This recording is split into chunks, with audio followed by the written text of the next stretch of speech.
This video is about a group of cousins who turned a 𝐓𝐡𝐞𝐲 group or a cousins 𝐓𝐡𝐞𝐲 group into a thriving passive income investment group.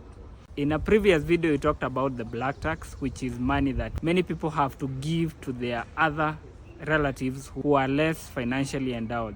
Now, this is particularly when you start to make some money. Now, for Amani, who shared her story, they're in a group where they have about 40 cousins, out of which 15 are making some money, where others are in school and others out of work and do not have a consistent income. Now, they observe that every now and then when they have a function, they have to contribute some money, or when someone getting sick or someone needs school fees, they are constantly having to give out handouts. And they thought of a way of structuring this black tax into a way that it can be sustainable. So they got into an idea where they will form a group that was purely to support the activities of this group on black tax related costs, that is medical expenses, weddings, baby showers, family get-togethers. They decided that the able will be contributing 2,500 every month, since this is money that they will be spending anyway on other things. And with 15 people, they were collecting about 37,000 every month. Now, those who are either in and out of employment will then contribute whatever they will have, maybe 500, 1,000, without being enforceable or being mandatory. So the idea picked up well, because it's not every month that someone is getting sick or someone needs money. Since 2022, they were able to grow their wealth, and once they got to past 100,000, they now started to put that money in passive investment vehicles. They put some money in a money market fund, and it started generating interest.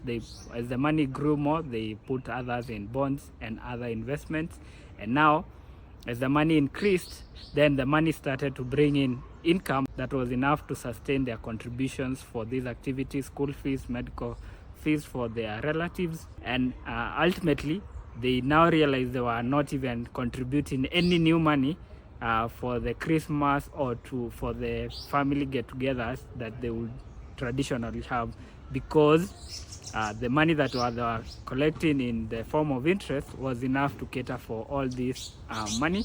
And now they are building this into a trust that can be passed across generations, because it's still earning money.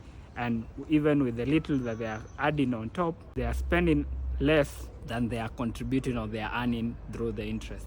And the lessons that Amani shared with us was, number one, there is the power of having a clear goal for the group, because Amani had seen other groups and her cousins had seen other groups. So you form a group and you start borrowing from this fund, and then the purpose of the group now moves from supporting each other, borrowing and maybe repaying with interest, and that often brings tensions in the group.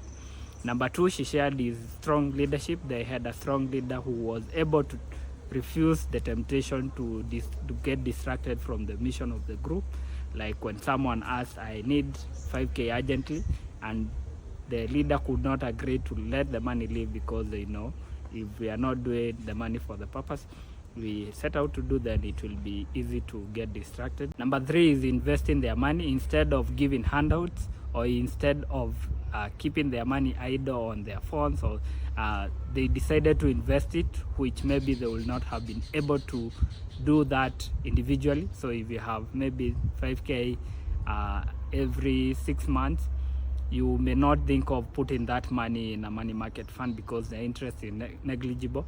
But now if you are 30 people, each with access to 5K, you have 150K, and at even 15%, you are now getting some decent interest that can motivate you to even save more. Money254.co.ke has written more about Amani's story in her own words, and how they were able to turn the cousins 𝐓𝐡𝐞𝐲 group into a passive investment idea that they now hope will be left for the future generations.